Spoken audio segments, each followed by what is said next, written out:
Taking time for your health. The African American Wellness Watch. Trusted information for us, by us. Dr. Mike Lenore and other experts from around the country and around the world have the latest on how you and your family can get healthy and stay well. It's time for the African American Wellness Watch.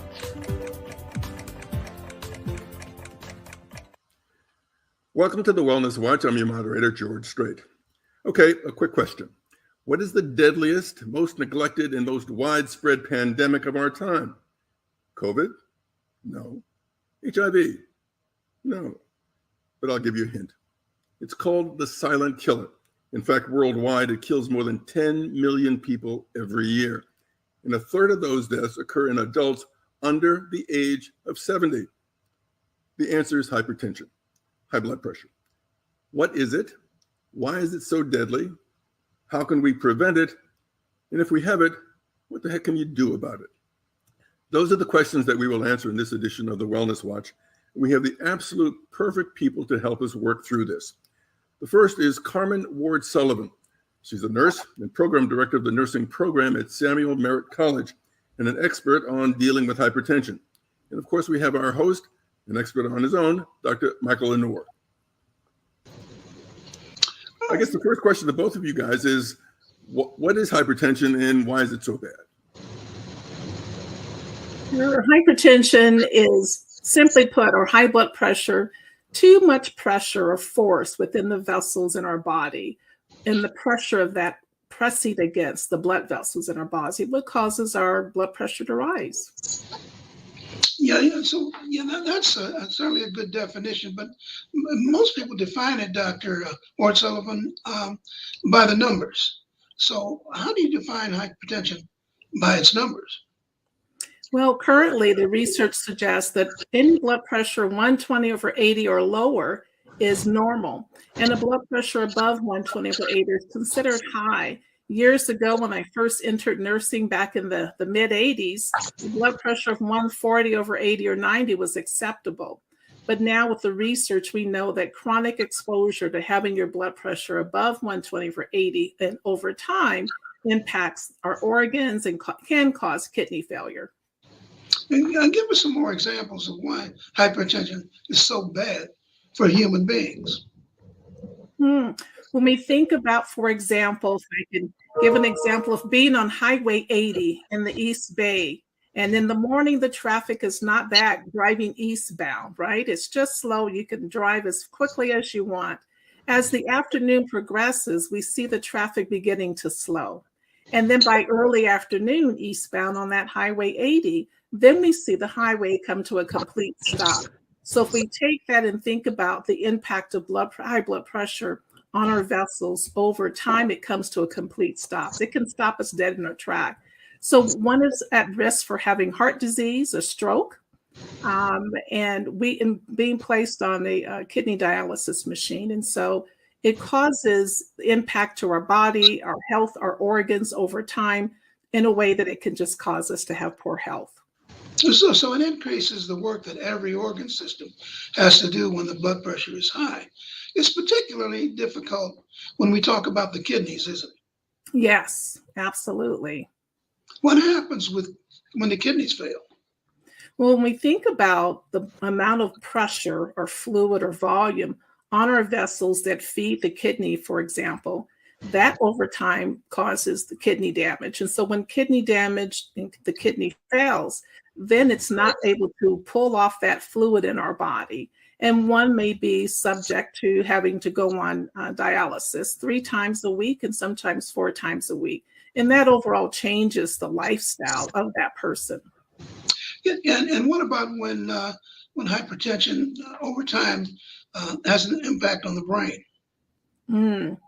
If we think about the hypertension, and I mentioned earlier that we know that the inner lining of the blood vessels can become a little narrow, and there's inflammation that builds up, and some of the internal lining or particles in the vessels can become dislodged and enter the brain, in the vessels in the brain, and cause someone to have a stroke or a transient ischemic attack. And that affects their lifestyle as well, because if you have a stroke and it impacts a certain aspect of the brain, then you may have effects where you're not able to move your arm or your left side of your body or your leg, or your speech could be affected. You know, what I don't understand, doctor, is that, you know, people know about hypertension. They know that hypertension leads to stroke and leads to, cardiac disease and kidney disease. You know, why is it so difficult to get people to understand whether or not they have hypertension and to seek some kind of intervention? Where are we going wrong as primary care providers or providers of care for the general population, especially for the African American population? This is no secret. You know, it is hard. I agree, Dr. Lenore. It is so challenging. Oftentimes we'll hear of hypertension or high blood pressure being the silent. And as we think of that, there are no symptoms or very few symptoms that one might notice and think, well, I should probably go see my provider because I'm experiencing a headache, or I'm having blurred vision, or I'm just exhausted. That may not be something that sends that patient to the hospital. So we just continue on living our life, going about our daily practices, and not think about stopping to do something as simple as checking the blood pressure. The machines are so inexpensive now that anyone can purchase a machine at various stores and check your blood pressure. That should become part of our routine of just checking at home. And if the numbers don't look right, then maybe that should be a cue to get someone in to see their healthcare provider. And oftentimes we're in denial. We just feel like, well, I don't need to go in and see my provider. I'm fine. I'm exercising every day. I'm eating right. I don't need to check my blood pressure. Do you think that part of this is that there's not a good communication around hypertension between patients and their primary care physicians? In other words, if you go in for regular checkups once a year, especially after you get over 40 or 50 years old, or if you've got a history of hypertension in your family, or history of heart disease, this is not a discussion that's always had. That's true. That's just, you're going in to see your provider perhaps for just one concern. I just need my physical and then I'm out of here, right? But stopping to have those really serious conversations about what can one do over time to protect their health, that's critical. And sometimes we get busy, the providers might get busy and forget to ask, but patients need to take it upon themselves as well and make sure this is part of their regular questioning when they go in, not just having, the medical assistant checking your vital signs and then that's it. Have that heart-to-heart discussion and understand what your risk factors may be over time. Let me push back a little on that, because obviously it's not popular to blame anybody. Yes. But most doctors, when they see hypertension, explain to the patient that this is hypertension, this is what you do, yet things continue to go on. I can't tell you how many times I have seen patients with strokes or with heart attacks or with kidney failure, and I say to myself, what a pity it is they didn't take better care of themselves. Because often the message is there and the messenger is there, but the message is not incorporated into the day-to-day lifestyle of so many people. And I think that's really, that transition is where we're failing. We don't have a system that checks on blood pressure like that. In certain Scandinavian countries, almost everybody, and I think it's either Sweden or Denmark, is hooked up to monitors. And so they can monitor on a regular basis when people's blood pressure goes up. We don't have that system in this country. And I think we need to do something in our messaging that creates a little bit more urgency in people with hypertension. Now, there are other diseases, though, that contribute to hypertension. What are some of those, doctor? Well, if we think about, besides chronic kidney disease, we could think about diabetes and, of course, heart failure over time. Those are also partnered with, if you will, high blood pressure. And so just taking care of our blood pressure at such an early stage, I would even say, begin checking in your 30s, your mid to late 30s, check your blood pressure just so you have a baseline, so that you can prevent or delay the impact of some of these conditions and diseases that may visit you later in life, midlife and later. It's almost like a mantra. But what can be done to prevent hypertension? What are the steps people can take? Well, I like to think about exercise being one because that's so simple. The latest American Heart Association recommendations are if we exercise at least 150 minutes per week, that will help us. And so that equates to, if you think about 7 days a week, that's about 20 minutes a day, 10 minutes out for a walk, or 10 minutes out from your home and 10 minutes back, walking your dog or talking with your neighbors. If you look at exercising perhaps 5 days a week, that's 30 minutes, 15 minutes away from your home and 15 minutes back. That's all it takes every day to be as the first step. The second step I would recommend is eating a Mediterranean diet. Some people are moving towards plant-based, but a Mediterranean diet is just fine. And that's, of course, decreasing the sugar, decreasing your alcohol, decreasing the diet, and focusing more so on fruits and vegetables. That's the larger portion on your plate.